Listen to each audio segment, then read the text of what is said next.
श्रीराम समर्थ. 2 नोव्हेंबरचे प्रवचन. आसक्ती भगवंताची असावी.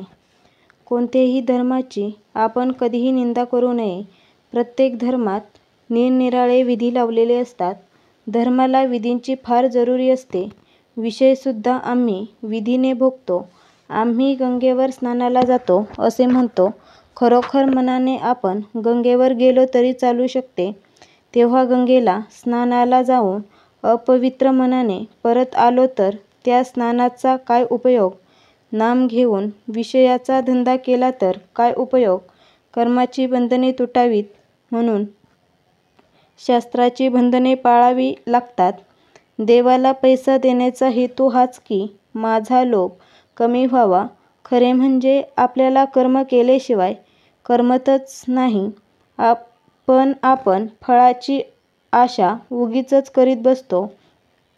इथेच आपले चुकते. काहीही न करता राहणे मनुष्याला शक्य नसते. उदाहरणार्थ, एखाद्याला सांगितले की हातपाय न हलविता काही न करता स्वस्थ राहा तर ती त्याला शिक्षाच होईल.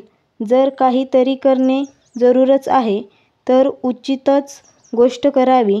जी गोष्ट बंधनाला कारण होते ती विपरीतच असते. कर्तेपणाच्या अभिमानाने केलेले कर्म हे असे विपरीत कर्म होय. ज्ञानावस्थेमध्ये झालेले कर्म पूर्णच असते.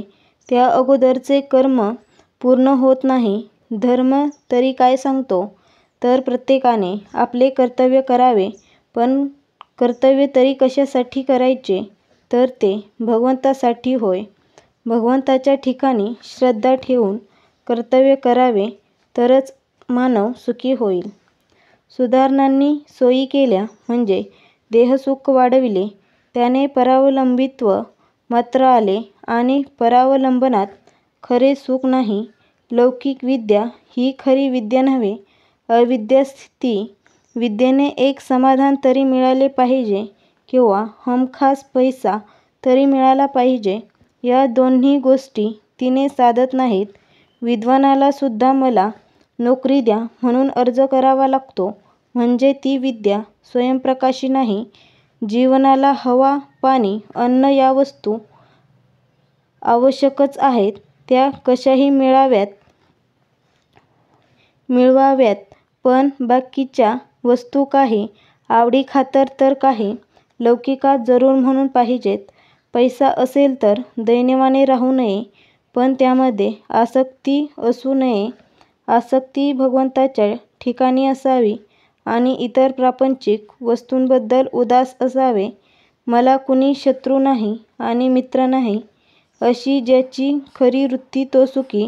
जो कशावरही अवलंबून नाही, ज्याच्या आड काही येत नाही तो मुक्त समजावा. देहाला कुठेही लागले तरी आपल्याला जाणीव होते. त्याप्रमाणे मनाच्या सर्व वृत्तींमध्ये भगवंताचे स्मरण असणे हेच अनुसंधान होय. हीच विद्या होय. हाच खरा धर्म होय आणि हेच परमार्थाचे सार होय. आजचा बोध. ज्याच्या प्रपंचामध्ये पाठीराखा परमात्मा आहे तो प्रपंचच त्याचा परमार्थ होतो.